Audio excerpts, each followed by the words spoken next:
नमस्कार साथियों, मैं Rohit Rathore S competition classes में आपका हार्दिक स्वागत करता हूं। और बेटा आशा करता हूं कि आपकी जो रेलवे डी ग्रुप की तैयारी चल रही है वो बेहतरीन चल रही होगी और आप हर दिन अपनी तैयारी को बेहतर से बेहतरीन बना रहे होंगे। ठीक है बेटा, हमारा जो कर्मयोगी बैच चल रहा है उस कर्मयोगी बैच में ये चैप्टर नंबर 2 है और चैप्टर नंबर 2 जो मैंने लिया है वो लिया है ब्लड रिलेशन। तो बेटा इस चैप्टर को हिंदी में हम रक्त संबंध बोलते हैं। इसमें हम परिवार के रिश्तों के बारे में जो क्वेश्चन आते हैं उस प्रकार के क्वेश्चंस को करते हैं। बेटा जैसा कि आप जानते हो कि मेरी ये पहली वीडियो है इस चैप्टर की, तो मैं इसमें इस चैप्टर को किस तरीके से किया जाता है वो आपको बताऊंगा। देन मैं आगे की वीडियो में उसके जितने भी बेहतरीन क्वेश्चन प्रीवियस ईयर के बन सकते हैं वो मैं आपके लिए लेकर आऊंगा। आइए बेटा शुरुआत करते हैं चैप्टर की। इस चैप्टर में बेटा मैं कुछ सिंबल्स आपको बता रहा हूं, वही सिंबल्स को आपको मानना है और चैप्टर को उसी प्रकार से करना है जैसा मैं बताऊंगा। तो सिंबल्स की अगर हम बात करें तो बेटा जहां भी इस चैप्टर में जहां भी मेल का जिक्र होगा उसको हम बेटा प्लस से डिनोट करेंगे। वो किससे डिनोट करेंगे? प्लस से। और जहां भी बेटा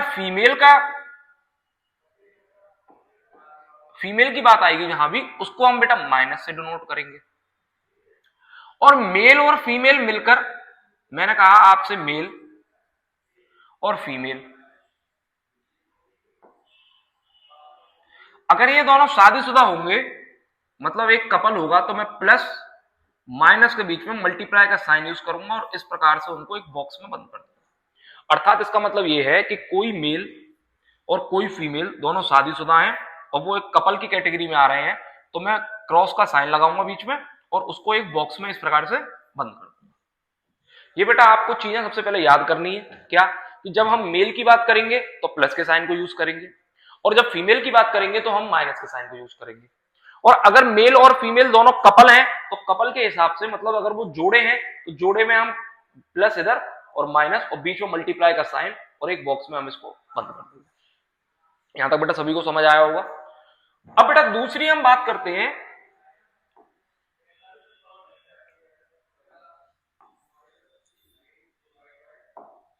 दूसरी चीज हम बताते हैं बेटा इसमें कि एक ट्री बनता है जिसका नाम है फैमिली ट्री। अब फैमिली ट्री क्या होता है? फैमिली ट्री और एक और नया वर्ड मैं आपके लिए बोलता हूं, जनरेशन गैप। तो फैमिली ट्री और जनरेशन गैप का क्या संबंध है वो मैं आपको बताता हूं। जनरेशन गैप का मतलब ये है कि आपके यहां पर जो जनरेशन है, जो पीढ़ी है, उस पीढ़ी में गैप होगा। जैसे कि आपके दादा की और नाना की पीढ़ी समान रही होगी, आपके माता पिता की, आपके चाचा चाची की, मामा मामी की, ताऊ ताई की पीढ़ी है जो वो एक समान रही है। आपके भैया की, आपकी आपकी बहन की, आपके जीजा की जो पीढ़ी है वो एक समान है। और आपके बच्चों की या फिर आपके भाई के बच्चों की या आपके बहन के बच्चों की जो पीढ़ी है वो एक समान है। तो इस प्रकार से मैंने आपको 4 पीढ़ियों के बारे में बताया। वही बेटा हुआ क्या है? वही है जनरेशन गैप, कि एक जनरेशन में एक एक का गैप है। और इसी को हम फैमिली ट्री में कैसे बनाते हैं वो मैं आपको बताता हूं। जैसे कि मैंने बताया, उसने बोला कोई मेल है जिसका नाम है, मैं कोई नाम ले लेता हूं बेटा, कोई मेल है जिसका नाम है रजत। अब रजत के दादाजी जिनका नाम है, रजत के जो दादाजी हैं जिनका नाम है योगेश, तो रजत यहां आया, उसके बेटा ऊपर उसके पिताजी आएंगे और पिताजी के ऊपर आएंगे दादाजी योगेश। प्लस ये दोनों मेल हैं तो हम इसके ऊपर क्या लगाएंगे? प्लस का साइन। अब अगर ये बोलता है कि रजत के चाचा जी, तो रजत के चाचा जी जैसे मान लीजिए कोई भी है, रजत के चाचा जी कौन है? अभिनव है। तो रजत के चाचा जी, इसका मतलब उसके पिता की पीढ़ी में ही आएंगे और चाचा जी आएंगे अभिनव। तो इस प्रकार से एक फैमिली ट्री बनता है।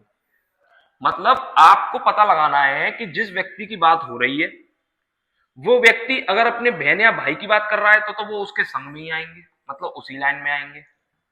अगर वो अपने बच्चे की बात कर रहा है तो बच्चा उससे एक जनरेशन मतलब छोटा है तो वो नीचे आएगा, या अपने भतीजे की बात करता है तो वो नीचे आएगा। अगर वो व्यक्ति अपने माता पिता की बात करता है तो उससे एक जनरेशन ऊपर आएंगे वो, और अगर वो व्यक्ति अपने चाचा या चाची की बात करता है तो वो भी एक जनरेशन ऊपर आएंगे। और अगर वो व्यक्ति अपने दादा की बात करता है तो उसके पिता की पीढ़ी से भी एक पीढ़ी ऊपर आएगी, या नाना नानी की बात करता है तो भी एक पीढ़ी के ऊपर आएगी। और अगर वो व्यक्ति अपने परदादा की बात करता है तो उसके दादा की पीढ़ी से भी ऊपर आएगी। तो इस प्रकार जो चीजें बनती हैं वो होती हैं फैमिली ट्री। तो मैं ये चाहता हूं कि आप इस प्रकार के जितने भी क्वेश्चंस हैं उनको एक फैमिली ट्री के मदद से सॉल्व कीजिए, वो आप बहुत आसानी से कर पाओगे और आपको कोई भी गलती नहीं होगी करने में, ठीक है, और बहुत बेहतरीन ढंग से आप इन क्वेश्चंस को कर पाओगे। तो बेटा मैंने आपके लिए कुछ 14-15 क्वेश्चंस लिए हैं, जो कि आप क्या सीखेंगे इसमें। पहले तो आप सीखेंगे कि मेल और फीमेल को डिफाइन करना सीखेंगे, कि मेल है तो प्लस और फीमेल है तो माइनस। प्लस आप जनरेशन गैप जो होता है वो उसमें बताएंगे, और कौन से व्यक्ति को किसके ऊपर रखना है या किसके नीचे रखना है, मतलब जनरेशन गैप के हिसाब से वो आप इसमें करना सीखोगे। तो बेटा ये सिर्फ एक प्रैक्टिस सेशन है फैमिली ट्री को बनाने का और जेंडर को डिफाइन करने का कि मेल है या फीमेल है। उसके बाद के जो क्वेश्चंस हैं वो हम प्रैक्टिस सेट में करेंगे जो प्रीवियस ईयर के आए हुए हैं, और उनको भी हम फैमिली ट्री की मदद से बहुत आसानी से सॉल्व कर पाएंगे। अब बेटा मैंने आपके लिए क्वेश्चन लिया है,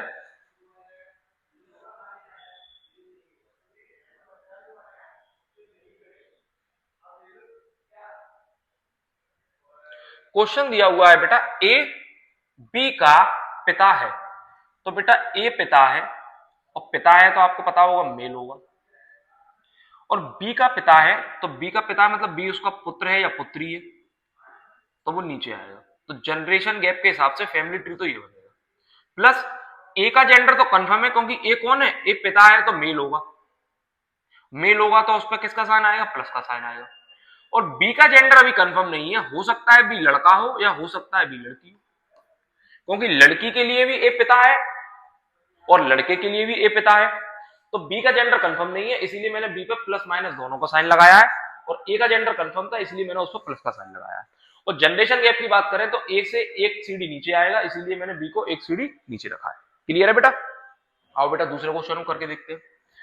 ए बी की माता है, तो ए माता है इसका मतलब फीमेल है, और बी की माता है तो बी आएगा तो नीचे, पर बी का जेंडर कंफर्म नहीं है, हो सकता है मेल हो या हो सकता है फीमेल। क्लियर है। आओ बेटा अगले क्वेश्चन पे चलते हैं।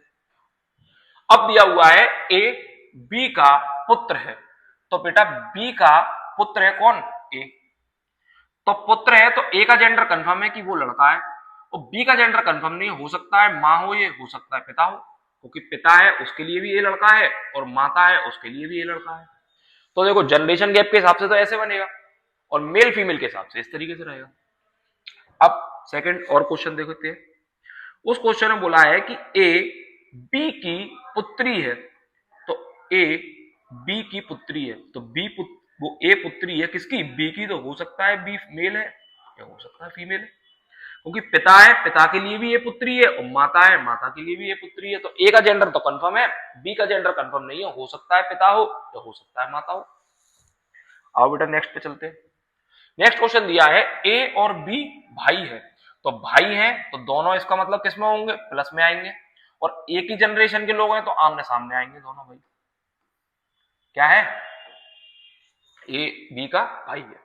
अब बोला कि ए बी का चाचा है, तो ए चाचा है इसका मतलब प्लस आएगा क्योंकि मेल है, और बी का चाचा है तो बी का जेंडर कंफर्म नहीं है, हो सकता है वो घर की बेटी हो उसके लिए भी चाचा है, और हो सकता है घर का बेटा है वो उसके लिए भी चाचा है, वो चाचा तो दोनों के लिए है वो। तो इसीलिए ए का जेंडर तो हमें कंफर्म है, बी का कंफर्म नहीं है, इसलिए हमने उस पर दोनों पे प्लस या माइनस लगाया हुआ है।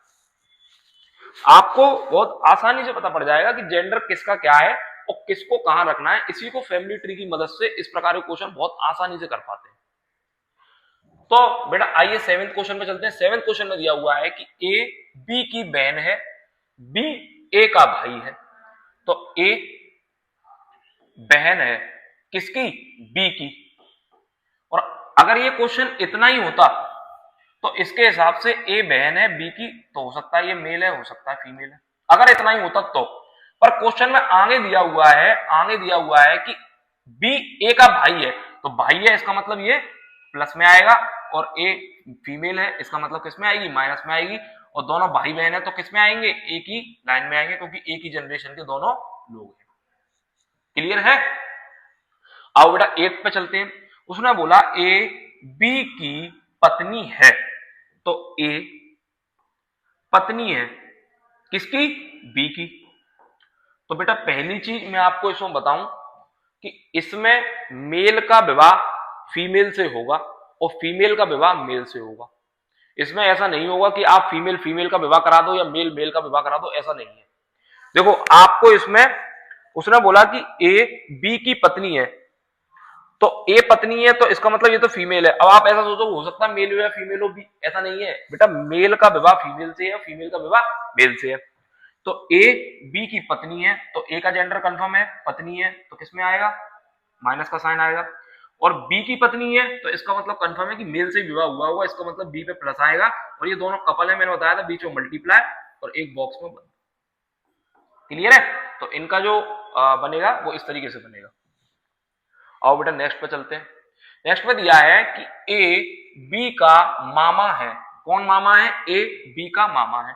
तो ए मामा है तो ए का जेंडर कंफर्म है, और बी का मामा है मतलब एक पीढ़ी नीचे आएगा बी, और बी का जेंडर कंफर्म नहीं है, हो सकता है घर की लड़की है उसके लिए भी मामा है, हो सकता है घर का लड़का है उसके लिए भी मामा है। क्लियर है बेटा। अब देखते हैं क्वेश्चन नंबर 10। उसने बोला कि ए बी के दादा है, तो ए दादा है, जेंडर कंफर्म है। बी के दादा हैं तो बी का जेंडर कंफर्म नहीं है, हो सकता है घर का लड़का हो या हो सकता है घर की लड़की हो। और जनरेशन गैप के हिसाब से कैसा आएगा, देखो एक पीढ़ी मतलब एक और पीढ़ी ऊपर आएगा, जैसे आप बीच में एक गैप इसमें मान रहे हैं, यहाँ पिता की पीढ़ी होगी और पिता की पीढ़ी से एक दादा की पीढ़ी ऊपर और उससे नीचे एक क्या, पुत्र की पीढ़ी। क्लियर है। एक और देखते हैं। उसने बोला कि ए बी के दामाद है, ए बी का दामाद है, ए बी का होगा, ए बी का दामाद है। तो ए दामाद है, किसका दामाद है, इसका मतलब किसमें आएगा, मेल है तो प्लस आएगा। और बी का दामाद है तो बी का जेंडर कंफर्म नहीं है, हो सकता है ये सास कह रही हो कि ए मेरा दामाद है तो ये फीमेल है, हो सकता है ससुर कह रहा हो ए मेरा दामाद है तो ये मेल है। तो बी का जेंडर कंफर्म नहीं है, हो सकता है फीमेल हो सकता है मेल हो, पर ए का जेंडर कंफर्म है, क्योंकि दामाद है तो किसमें आएगा, प्लस का साइन आएगा और एक पीढ़ी नीचे आएगा, क्योंकि दामाद है तो पुत्री का ही पति होगा, तो पुत्री एक पीढ़ी नीचे आएगी यहाँ पर, उसका पति है तो उसी के समान आएगा। अब बेटा बात करते हैं क्वेश्चन नंबर 12 में। 12 में दिया है कि ए बी की पुत्र वधू है, तो ए पुत्र वधू है मतलब फीमेल है, किसकी, बी की। तो बी हो सकता है प्लस हो सकता है माइनस हो, क्योंकि बेटा घर का जो ससुर है उसके लिए भी ए पुत्र वधू है, और हो सकता है घर की सास है उसके लिए भी ए पुत्र वधू है। तो ए का जेंडर तो कंफर्म है, बट बी का जेंडर कंफर्म नहीं है, हो सकता है मेल हो सकता है फीमेल हो। आइए बेटा नेक्स्ट स्लाइड पे चलते हैं। उसने बोला कि ए बी का ससुर है, तो बेटा ए कौन है, ए ससुर है, किसका, बी का। तो ए का जेंडर तो कंफर्म है, बी का जेंडर कंफर्म नहीं है। अब देखो बी का जेंडर कैसे कंफर्म नहीं, मैं बताता हूं। ससुर की बात कर रहा है तो मैं कहता हूं ये घर की पुत्र वधू है, तो पुत्र वधू के हिसाब से ये कौन है, फीमेल है, और फीमेल के हिसाब से ए कौन है, ससुर है। और हो सकता है बी जो है घर का दामाद है, तो दामाद है तो कौन है, मेल है, और मेल के हिसाब से भी ये ससुर है। तो देखो अगर आप जनरेशन की गैप की बात करोगे तो वो इस प्रकार बनेगा, पर बी का जेंडर कंफर्म नहीं है, हो सकता है घर की बहू है या हो सकता है घर का दामाद है। समझ आया बेटा आप लोगों को। तो आपको ये सारे क्वेश्चंस अपने आप से एक बार प्रैक्टिस करने हैं। आप निश्चित ही फैमिली ट्री बनाना और जनरेशन को डिफाइन करना और जनरेशन का जेंडर जो सेट करना वो आप सीख जाओगे। नेक्स्ट क्वेश्चन दिया हुआ है कि ए बी की सास है, तो कौन सास है, ए सास है, सास है तो फीमेल होगी। और किसकी सास है, बी की। तो हो सकता है बी घर का दामाद हो, दामाद कह रहा है ए मेरी सास है, हो सकता है बी घर की बहू हो तो बहू कह रही है कि ए मेरी सास है। तो बेटा मैंने आपको करीबन 14 क्वेश्चन मैंने ये कराए, और इन 14 क्वेश्चंस में मैंने आपको बताया कि फैमिली ट्री कैसे बनता है, फैमिली ट्री में हम कैसे ऊपर नीचे चीजों को रखते हैं, कि अगर वो दामाद है तो वो आपकी बेटी का पति है, तो वो आपकी बेटी एक जनरेशन नीचे आएगी तो दामाद उसके बराबर में आएगा। और अगर आप दादा की बात करते हैं तो पिता से भी ऊपर वाली जनरेशन के हैं, तो थोड़ा गैप लेकर आपको बनाना है। प्लस मैंने आपको बताया कि मेल है तो आपको प्लस से जो साइन है उससे डिनोट करना है, और फीमेल को माइनस साइन से डिनोट करना है। अगर वो दोनों कपल हैं तो उनके बीच में मल्टीप्लाई का साइन लगाना और एक बॉक्स में बंद कर देना है। ठीक है, तो मैं आशा करता हूं कि आपने सारा जनरेशन बनाना, जनरेशन गैप डिफाइंड करना और जनरेशन को प्लस या माइनस किस तरीके से डिनोट करना है वो आपने सीख लिया होगा। बेटा इसी प्रकार हमारे साथ जुड़े रहिए। कर्मयोगी बैच जो हमारी तरफ से चलाया जा रहा है बेटा उसको सपोर्ट कीजिए, चैनल को सब्सक्राइब कीजिए, वीडियो को लाइक कीजिए और अपने दोस्तों में शेयर कीजिए। बेटा इसी प्रकार से जो नेक्स्ट वीडियो आएगी इससे रिलेटेड जितने भी प्रीवियस ईयर में बेहतरीन क्वेश्चन आए हुए हैं टाइप वाइज करीबन मैं 20 से 25 क्वेश्चन आपके लिए लाऊंगा, जिससे कि आपको पूरा चैप्टर क्लियर हो जाएगा और इस प्रकार के जितने भी क्वेश्चंस आपके एग्जाम में बनते हैं आप आसानी से कर पाओगे। ठीक है बेटा, थैंक यू।